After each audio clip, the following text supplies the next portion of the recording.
Hi guys, welcome to our channel. I'm Lauren and today I'm joined by Oggie and I'll be interviewing him. He's a singer, actor and songwriter from London. How you doing? You alright? I'm alright, how are you doing today? I'm good, thank you, yeah. So how did you get into music and how did you start off in your career?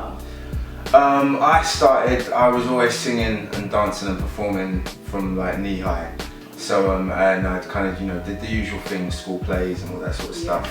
But when I got to secondary school, it was quite interesting because the music teacher really encouraged songwriting. And so she was always like, if you want to perform in assemblies, which was the big thing at the time, you had to write your own songs, you couldn't cover anything, which was great. So, it made everybody want to write songs so they could perform them. And then I ended up being I put a band together and we were a little pop group, teen pop group. And then I went to uni, so someone encouraged me to go to uni and study commercial music.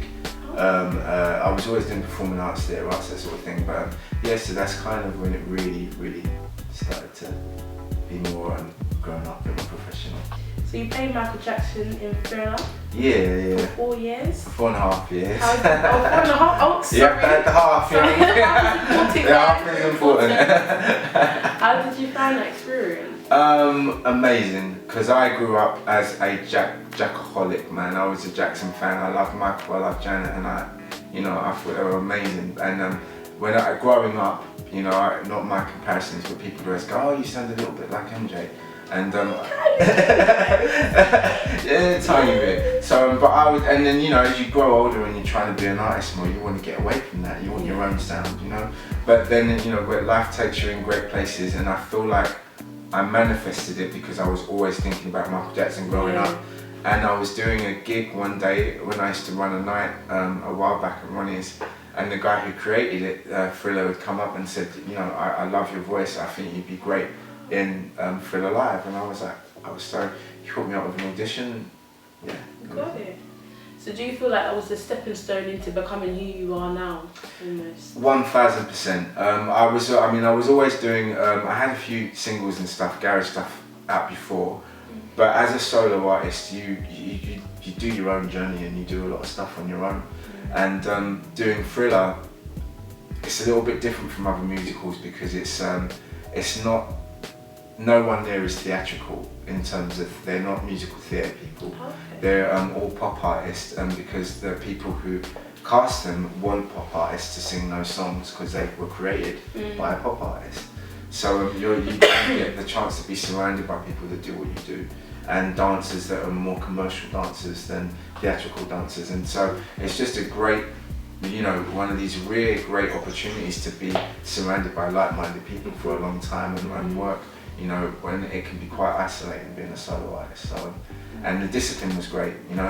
I do things at my own clock because being a self-employed artist, just saw whenever you want and you couldn't then.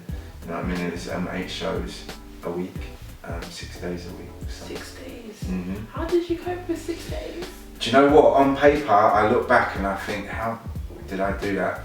But then when you're doing it, when you have such a love for performing and music and stuff, you recarve yourself, you go with the flow, you eat well, you eat better, you work out, you take care of yourself, you go to bed at a decent time sometimes. I like that sometimes. But you find ways to make it work, and the human body, the human mind is capable of so much if you put yourself in a situation. So. If you didn't do that, do you feel like you would have had the same discipline you have now, or did that discipline that you've gained now help you? That discipline definitely helped me. I don't know if I would have got my album finished if I hadn't have gone straight from Thriller into recording it, because I've been trying to make the album for a long time, in between things. I'd started working on it before I was even in Thriller, but when you're doing it for that long, there's just no time. So my whole mindset and attitude had changed, and I was about getting it done and about getting it out there, and When Thriller Live toured, you went to different countries in Europe and Asia. What country did you find most memorable? My favourite would have been Japan. Okay. It's a very positive place. The people just had a lot of heart. and they treated us with so much respect. I still get a couple of Japanese friends that come over in the summer to come and see a few gigs. And yeah, I can't stress, I think everybody should go to Japan once. All the buildings, everything's so lit, and it's like you're in a little toyland. The cars have all got colours, and you go to the stations and you can hear like bells. Wow. It's crazy, man. It's a great place, very positive. Okay, how was the food? I tell you what, like, on a real, I was expecting to be eating like, you know, sushi and salmon every day, which I did on my own accord. Like if we went shopping, the salmon there is cheaper there than anywhere else in the world. And so I'm standardly eating that. But if we were going to restaurants, to be honest, like, it's a bit like going to your local takeaway, which I like takeaway, so it ain't that bad, but there's a hell of a lot of that about. And it'll be, you know, so if you didn't go out of your way to have a good diet, you could end up eating a lot of takeaway food. Oh no. Yeah. So I've watched your music video, Bring the Love Back. Did you enjoy filming it, and what was the concept behind it? Bring the Love Back, I would say, I can't tell you how exciting that whole little project has been. I did very much enjoy filming it. It was shot, directed by a friend of mine called Shay Carroll. Okay. And he's one of the lead dancers in Stomp. And yeah, and he's been doing it internationally. He's currently in New York at the moment, but they've been going all over the world. So basically that particular song, I'd written it. It was one of the last songs I'd written for the album, and as you can hear, it sounds a lot different from everything else on there as well. And so I almost didn't put it on there, but I grew to like absolutely love it, especially through performing it. And I wanted something that, when we first put it together, I was writing more about music, you know, and bringing the love back for music and just being really authentic about it. But when I actually listened to it, I felt like I hadn't written it, and there was almost like a hidden meaning behind it. Like my sister said it was quite biblical, and I didn't mean for it to be like that. But if you listen to one of my friends said, oh, I like the one that you wrote about God because I said something about God being a DJ. But I was like, what? Yeah, it was random. And then when I listened, there's words in it that like kind of like sound like they're a bit, it's like a biblical hidden message, but now the way that I look at it is I thought just like bringing the love back to, like concept wise for a video, we wanted to do something where people brought the love back to themselves, you know. I felt like we live in a nation where everybody's so embarrassed about their bodies and how they look, and you know, people are always really insecure, and you know, we should all really be at that point where you know, we kind of feel really good when we look in the mirror and just in life. Yeah, I got that energy of it. It's yeah, exactly. It's a charged energy. So I liked the idea. What we wanted to do was we had like one particular friend who kind of walked past, and we labelled him our energy piece. And he walks past people, and as he's walking past them, they just feel this thing. And once they get to the chorus, you just see them being themselves. Like my little concept to people was, when you get to the chorus, imagine how you would be if you were like, you know, oh, I'm gonna be my best in 6 months' time. Like, be that when you get to the chorus, and just do whatever it is that you feel, you know. So yeah, it's quite. We wanted to have a bit more of a message. I do like that. That's quite strong as well. Yeah, because I felt like it's needed. Every time you go on Instagram, you know, they're always promoting fake lips and fake booties, and you know, just and even for guys, for guys it's hard as well. You know, everyone's got to have a. See, I'd love a six pack. Do you know what I mean? Unfortunately, so would I. Do you know what I mean? But it feels like there's so much pressure on it that I speak to a lot of dancers that won't eat for weeks, and even men suffer from that stuff. And it's like, wouldn't it be great if we could just feel fantastic now, regardless of whether we wake up in the morning with a couple of extra pounds? You know, or anything, in anything that you're doing, you know, so yeah. It's quite important, and it's quite important to you, isn't it? It was important to me because I speak to a lot of friends all the time, and it's not nice seeing people not comfortable, regardless of anything, from getting up in the morning. It's not nice. Everyone should feel good about where they are, you know, so. And who they are. Exactly. Yeah.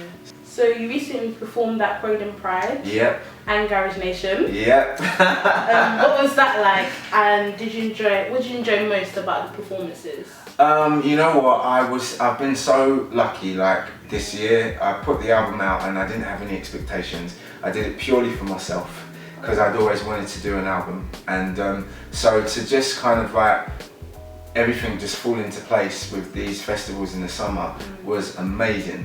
And both of those gigs were fantastic for different reasons.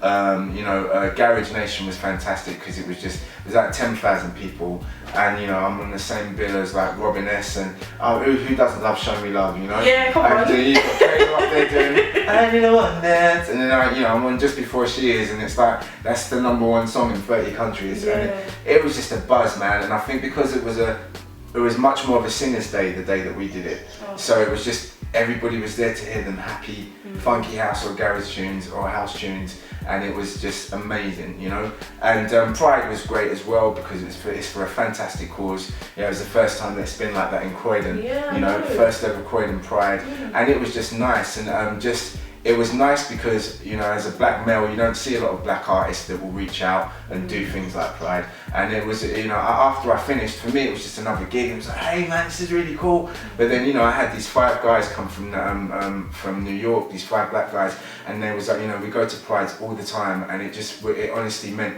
so much to us to just see a black male on stage singing. You know what I mean? Yeah. That was really cool. And, things like that, so lucky to be a singer, and to be able to just inspire people just by doing what you do, and just by having an open heart, and just, love for everybody and everything, and sharing music, So, yeah.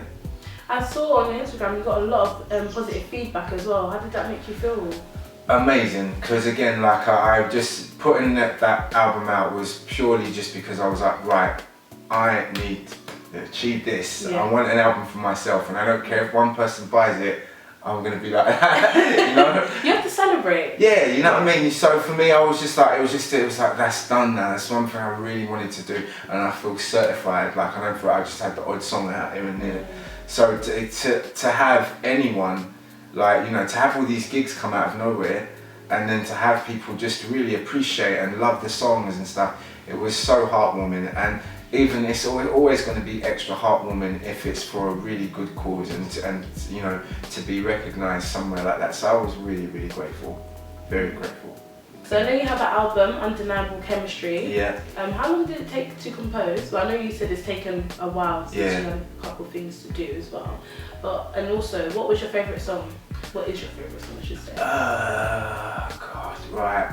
The album, to be fair, there are songs on that album that are almost like 10 years old.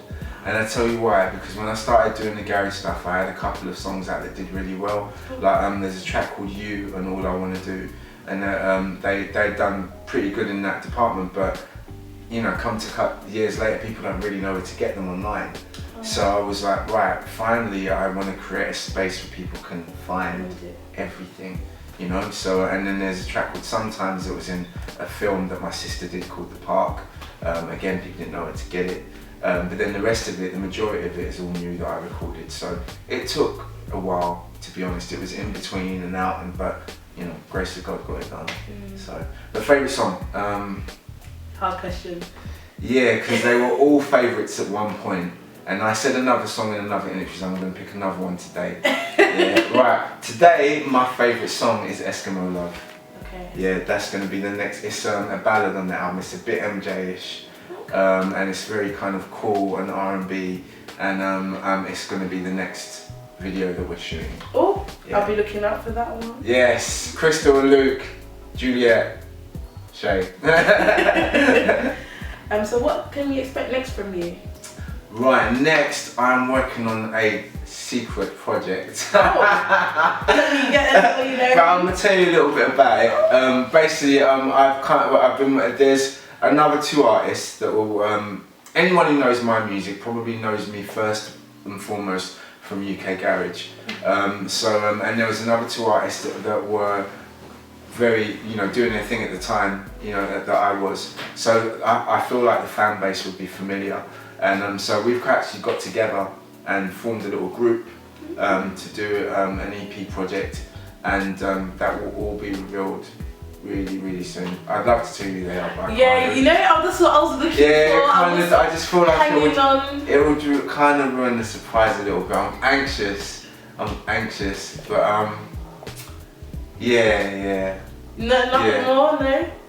Well, if you can find, we have like, there's a page set up. You won't be able to find anyone on that page, but we do have an Instagram and we do have Facebook already set. Okay. So, yeah. Okay. So, yeah. Will you be doing videos together as well? Without a doubt.